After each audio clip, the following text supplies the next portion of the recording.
For the past few years, yung conferences na malakas ng Ginebra, malakas sila dahil na-strike nila yung balance ng talent, fit, at system.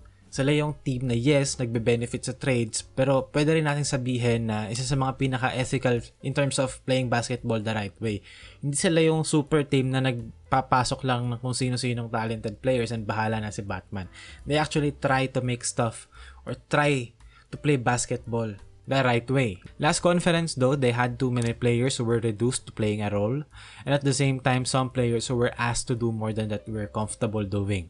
Ngayon, si Stephen Holt, siya yung perfect balance of both. He plays a specific role well, pero he can take on extra duties effectively kapag kinailangan ng team. Sa unang round ng round robin, nag-average siya ng 13.6 points, 7.4 rebounds, and 4.4 assists per game. Considering na Ginebra to and import conference pa, these numbers are great. Isamang pa na sa span na yan, he shot 48.1% from the field, which is good for a guard, and 57.1% from 3, which is exceptional. Pero pag-usapan muna natin yung role niya sa Ginebra ngayon. Sa 𝗧𝗏 kasi, he used to be a combo guard alongside 𝗵𝗵𝗵𝗵𝗵𝗵𝗏. Naghahati sila nun ng guard duties depende sa kung sino yung i-score. Isa-set up nung isa pa. Pero dito sa Ginebra, he's playing some sort of a Jalen Suggs, Derek White role na yes, naturally, guardia pa rin, pero can slide either at the 1 or at the 3. Kumbaga, may pagka-positionless. Kaya niya maging ball handler, pero hindi priority. Especially the way he has been shooting the ball from deep. Most of his possessions, by the way, galing sa transition. And hindi surprising yon. Since ang Ginebra, they have been playing relatively fast ng mga nakaraang laro. They've been averaging 14 transition possessions per game. So, kung makikita natin sa play na to, Phoenix, naka 2-3 zone, okay? 2 players sa taas, 3 sa ilalim. So, how do you beat a zone? Okay, it's either papadala ka ng player dito sa gitna to break the zone or mag-overload ka ng isang side, which is yung ginawa ng Ginebra dito. They give the ball to Brownlee, swing it to Maverick. So, ngayon, okay, 2 defenders kay Maverick. So, now 𝗵𝗏𝗵𝗵𝗵𝗵 will show here. Okay, occupied niya na si number 7. Ito, occupied na to rito. Occupied na ni Brownlee to, and Scottie Thompson will flash in the middle to occupy number 11, which is the one who's supposed to cover for Stephen Holt. So now, pagka-show ni Scottie Thompson sa gitna, okay, na-draw niya si number 11 in, which gave Stephen Holt space or daylight to shoot an uncontested 3-pointer. Dahil in-overload ng Ginebra yung isang side. Since mas marami na nga shooters ng Ginebra, more space for 𝗵𝗏𝗵𝗵𝗵𝗵 to roll and dive to the basket.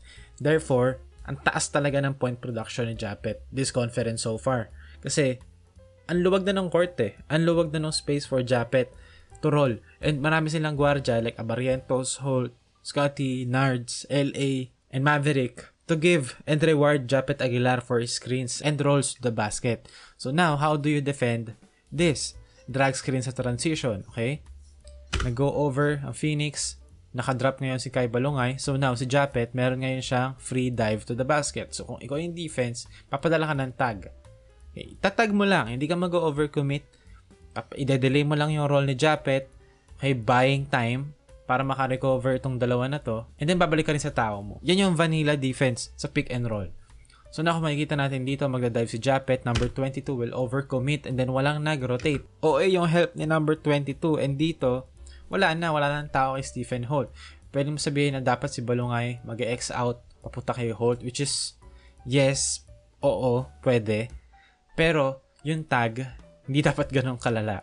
Which left Stephen Holt wide open for 3. Kasi nga, ngayon, nai-strike ng Ginebra yung balance between 𝗵𝗏𝗵𝗵𝗏𝗏's inside presence and their shooters ngayon sa team nila. Dito naman, zoom action, 𝗧𝗏𝗏𝗏𝗏𝗏. Okay, and now, Holt will set a pin down for Maverick 𝗵𝗵𝗏𝗵𝗏𝗏𝗏. So, how do you guard this? Most teams, mag-go over sa handoff. Kasi pag nag-go under ka, open 3-pointer yan, especially for Maverick 𝗵𝗵𝗏𝗏𝗏𝗏𝗏. So, how do you guard this? Okay, you go over, pero ang kapalit nun, okay, you're guarding 2 versus 3 kasi wala na sa picture ngayon to. So, now, you have to send a tag again sa room roll to buy time for your main defender or your point of attack defender to recover and makahabol ulit kay Maverick 𝗵𝗵𝗏𝗏𝗏𝗏𝗏 para si Fuller makabalik kay 𝗧𝗏𝗏𝗏𝗏𝗏𝗏. So again, kay inatake ng Ginebra, yung tag ni 𝗧𝗏𝗏𝗏𝗏𝗏𝗏 Santillan, wide open si Stephen Holt for 3. And dati, teams, okay lang sa kanila yan. Ginebra, sige, pantayan nyo yung rollman, itag nyo yan. Kasi Jaime Malonzo lang naman yan, Scottie Thompson lang naman yung titira dyan sa 3. Pero ngayon, they have someone who's shooting 57.1% from 3. So, ngayon, nare-rewardan at meron silang ability to make the defense choose whether ang babantayan ba nila ay yung outside or yung inside. So, that's another dimension of Ginebra's game na na-unlock this conference because of their new players and their new team in general. Pero equally important contribution ni Stephen Holt sa Ginebra ay yung ability niya to guard the opposing imports ngayong Governor's Cup. He's only allowed almost 0.8 points per possession sa opposing pick and roll ball handler plays. Main reason for this ay yung good footwork and balance niya when defending. Kung makikita natin dito, okay, babantayan niya import ng Phoenix. There's going to be a screen. Pero tingnan nyo kasi kung paano siya dumipensa. He doesn't reach. Kino-close niya lang yung gap. Okay, malapit lang siya. Okay, again, kinlose niya yung gap. Hindi siya nag-reach. Okay, hands up. Bad shot. Good defense. Okay, kung makikita nyo, tinry siyang i-set up nung offensive player. Okay, rip through, quick jab, step back, okay, hang dribble. Pero wala. Kino-close niya lang yung gap. Nagsistay in front lang siya. He doesn't reach. Hindi siya OA bumantay. Hindi siya OA mamisikal. Dumidepensa lang siya. Dito naman, he does the early work. Okay? Kung makikita niyo, meron siyang slight nudge kay Mike Henry. Okay? Malaking bagay yon kasi nagawa niyang mag-take si Mike Henry ng extra step palayo sa basket. Makes his job easier for Stephen Holt. Okay? Kung makikita natin dito, there's going to be a ball screen.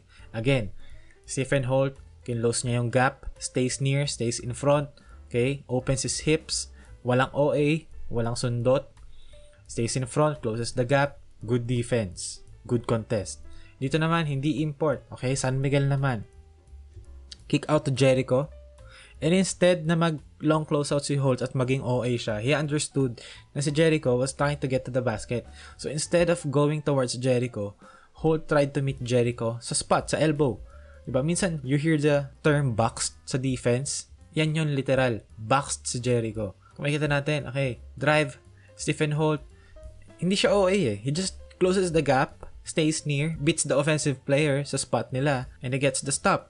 And don't let others tell you na ang good defense ay yung physical, dikdikan, at borderline suntukan. Most of the time, okay, it's about making the right rotation, the right read, and the right positioning. And now, again, defense leads to good offense. So some would say na bumaba yung stats ni Stephen Holt, which is objectively a correct take. Pero I feel like mas marami siyang nagagawa with doing less. Lesser points, lesser production, pero I feel like he's contributing more. He's doing more and more meaningful stuff para sa team. Okay, plays defense the right way, makes the right plays offensively.